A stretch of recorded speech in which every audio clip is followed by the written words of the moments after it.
Good afternoon, student body of Indian Hill High School, and welcome to Braves Beat. Things covered today include information on the past week's somewhat dispiriting athletic results, a lot of deadlines that you probably forgot about, and our 10 new National Merit Scholars. As far as athletics go, the girls' tennis team continues to dominate with an impressive winning streak. They won on Wednesday night, bringing their awesome record to 10 wins, 0 losses. The boys' soccer team lost their game against Marymount Wednesday night. Their next game is at home against Taylor next Tuesday, so come to the game and cheer on your Braves. The girls' soccer team, on the other hand, beat Marymount 2-0 this Wednesday. It was a huge game, turning their earlier tied record of 2-2 into 3-2. Despite sweet touchdowns from Max Hendricks and Adam Bell, the football team suffered a tough loss of 34-14 last weekend to Division II Turpin. However, the concession stand sale of pizza and Mountain Dew was off the charts. So if we get more fans at the game, sales will go up even more, and the players will get the morale boost that they need in order to win. Max Hendricks hurt his leg, though, and will sit out the next game as similarly injured Jacob Bauer. We here at Braves Beat wish them both a swift recovery.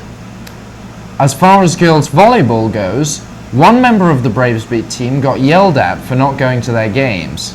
The team would really appreciate a larger student section. And as we all know, angry sports players are scary. So come out and support the volleyball team unless you want to get beamed in the head by a flying volleyball. Now we have Vincent Fugetta for an interview with Doug Feigelson. Thanks, Bryn. I'm sitting here with Doug Feigelson, Editor-in-Chief of Chieftain Magazine. Chieftain is a newspaper. Chieftain is a newspaper, and it's coming out next Friday. What can you tell me about Chieftain this year? Well, we've got some very exciting stuff in this year's Chieftain. We're keeping the 8 senior spotlights, which was expanded last year, but people liked that so much that we have a full spread of senior spotlights every edition. Also, we've got an expanded humor section. So last year we had a top 10 list. Well, that was so well liked that we're bringing that into a brand new humor section. And next week we have an article on bros, and it's by an anonymous writer. I don't even know who wrote it, but hopefully you'll enjoy that next Friday. All right, can you tell me anything other that's unique about Chieftain this year that maybe wasn't in it last year? Oh yeah, so we've got some other new column kind of stuff in there. So we've got a brand new fashion advice column, which should be both informative but also pretty funny. And we've got some of the Blast from the Past section, which is actually a product of the archives, which we've scanned, is also making a comeback this year. So how can we make this interactive? How can students gain access to archives? So we've been working on this archive system that I mentioned in the Blast from the Past, and we're trying to put that online so that students will be able to access not only current editions of Chieftain, but also we have these scanned archives back through the 1970s, which is pretty cool because sometimes students have parents that are in there, or you can just go and look and see what was happening at Indian Hill in the 1970s, which is pretty fun to look at. All right, thanks for meeting with me today, Doug, Editor-in-Chief of Chieftain Newspaper, which will be coming out next Friday, and you can pick it up at the front desk when you get into school. Just take one. Just take one. Back to you, Bryn.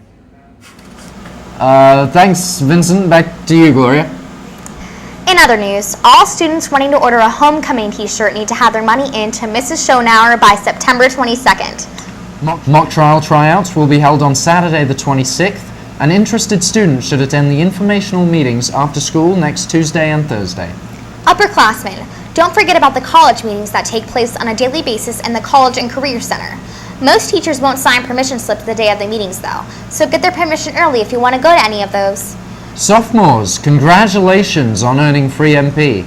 But if you start calling yourselves upperclassmen, you'll be thrown back in the school's version of Monopoly Jail. So respect your elders. And now we have some scholastic news for you. We'd like to congratulate the following 10 National Merit semifinalists at Indian Hill: Doug Feigelson, Sam Held, Tori Lewis, Luke Quell, Dina Rahman, Atreya Rajayapolan, Brian Razutek, Michael Strebick, Danny Strunk, and Jeff Sue. Indian Hill's senior class has the highest percentage of scholars in all of Hamilton County's public schools. Keep up the good work. A concerned student has noticed that our athletes are spending too much time on their math homework and not enough time lifting weights. The next football game is tonight at Deer Park, so come out and root for your Braves at the first CHL game of the year. As Mr. Coffin would say, help them conquer their titanic struggle. Also, next Tuesday, a mid-quarter grade report is sent to your parents. So if you plan on sabotaging your internet connection anytime soon, that might be a good day to do so. Or, Bryn, we could just get our grades up. Either way, that's all we've got for you today. If you're listening, thanks for watching.